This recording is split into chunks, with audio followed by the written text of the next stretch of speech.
Herkese merhabalar. Kanalıma ve mutfağıma hoş geldiniz. Bugün sizlere değerli bir takipçimin isteği üzerine Beypazarı kurusu tarifiyle geldim. Sizleri çok bekletmeden hemen tarife geçiyorum.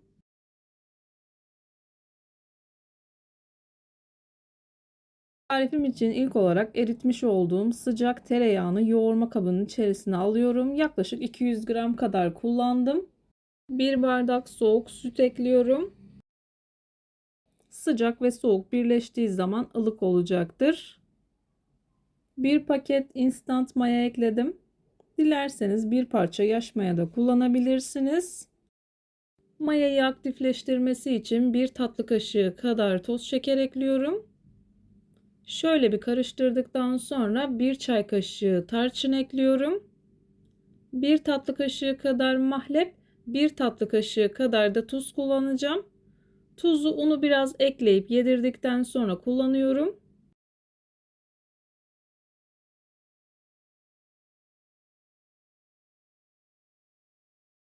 İsterseniz bu aşamadan sonra spatula kullanabilirsiniz. Çırpıcıyı çıkartıp elimle yoğurmaya devam ediyorum. Bir bardak kadar un ekledim. Unun üzerine bir tatlı kaşığı kadar mahlepimi ekliyorum. Un biraz yoğunlaştıktan sonra tuzumu ekliyorum. Unu azar azar dikkatli bir şekilde eklemeye özen gösterin. Ben toplamda 4 bardak artı 3 yemek kaşığı kadar un kullandım. Unun markasına ve kalitesine göre değişkenlik gösterebilir. Lütfen kontrollü ekleyin.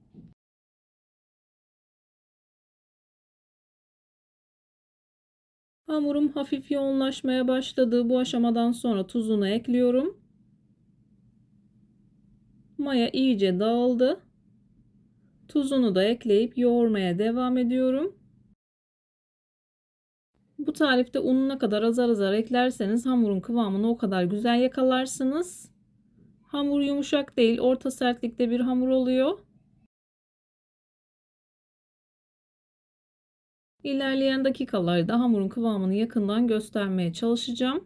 Ben hamurumu yoğurmaya devam ederken buraya kadar gelmiş olan siz değerli takipçilerimden her zaman olduğu gibi ricam yoruma kalp olur, emoji olur veya tarifim hakkında farklı bir fikriniz varsa bunu da benimle paylaşabilirsiniz. Ayrıca videolarımı sevdiğiniz kişilerle de paylaşarak bana bu şekilde destek olabilirsiniz.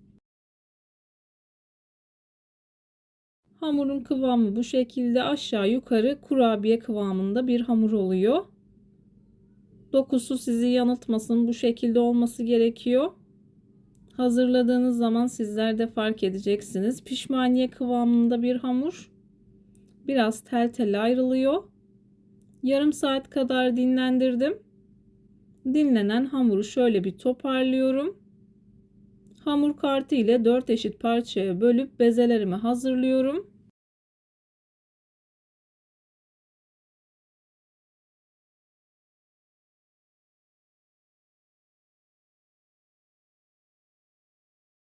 İsterseniz daha küçük parçalar halinde de hazırlayabilirsiniz.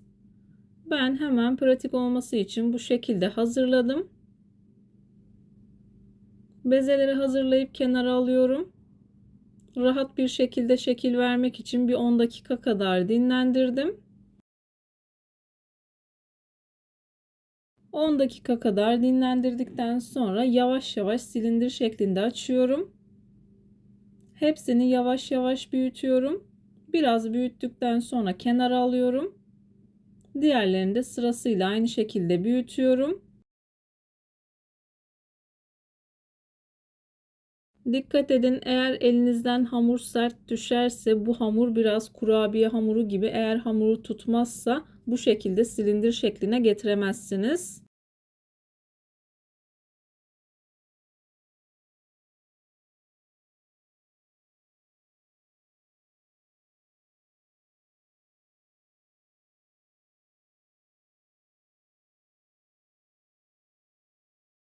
Hamuru yavaş yavaş büyütüyorum.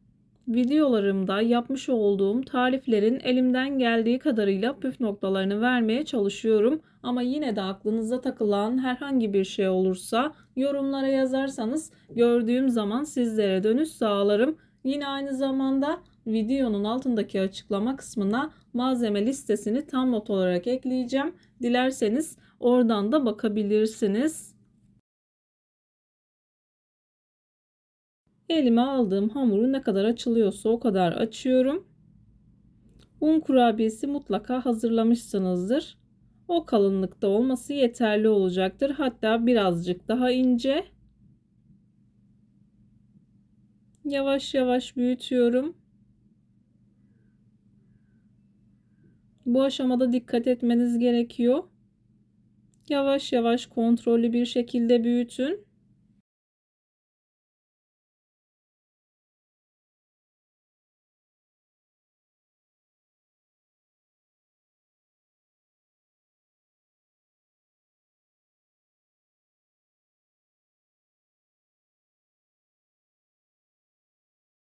Yeteri kadar büyüttükten sonra hamur kartı ile kesiyorum. Hamur kartı ile verev olacak şekilde kesiyorum. Bu arada ben böyle hazırladım ama dilerseniz tek tek de hazırlayabilirsiniz. Beypazarı kurusunun özelliği aslında taş fırında pişmesi ama ev şartlarında da çok güzel oluyor. Beypazarı kurularının mutlaka önceden ısıtılmış fırında pişmesi gerekiyor. Aynı zamanda kurular iki aşamada pişiriyor. İlk etapta kızartıp daha sonra kurutuyoruz. İlerleyen dakikalarda daha da ayrıntılı bir şekilde anlatmaya çalışacağım.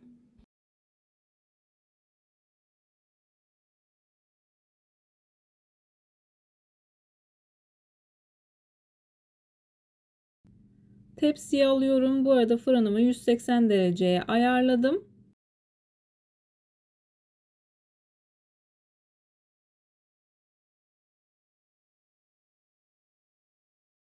İlk tepsiyi hazırladım. Önceden ısıtılmış fırına sürdüm. Kıvamını görüyorsunuz. Biraz pişmaniye kıvamında. Bu kıvam sizi korkutmasın. Önceden ısıtılmış 180 derecelik fırında kurularımı kızarttım. Soğuması için kenara alıyorum. İkinci tepsiyi fırına sürdüm. Tamamen soğuduktan sonra 75 derecelik fırında yaklaşık 1,5 saat kadar kurutuyorum. Kuruma süresi yaptığınız kurularınızın büyüklüğüne göre değişkenlik gösterebilir. Fırından almadan önce mutlaka içini kontrol edin. Ben kuruları biraz fazla kızarttığım için dereceyi ekstra düşürdüm. Dilerseniz 100 derecelik fırında yaklaşık 1 saat kadar da kurutabilirsiniz. İç dokusunu görüyorsunuz. Gerçekten çok güzel oldu. Kıyır kıyır çok lezzetli oldu. Çatalla bu şekilde eziyorum. Kıyırlığını göstermek için. Elime alıyorum. Kum gibi dağılıyor. Bana güvenerek tarifi deneyebilirsiniz. Tarifi denedikten sonra o değerli yorumlarınızı mutlaka bekliyorum.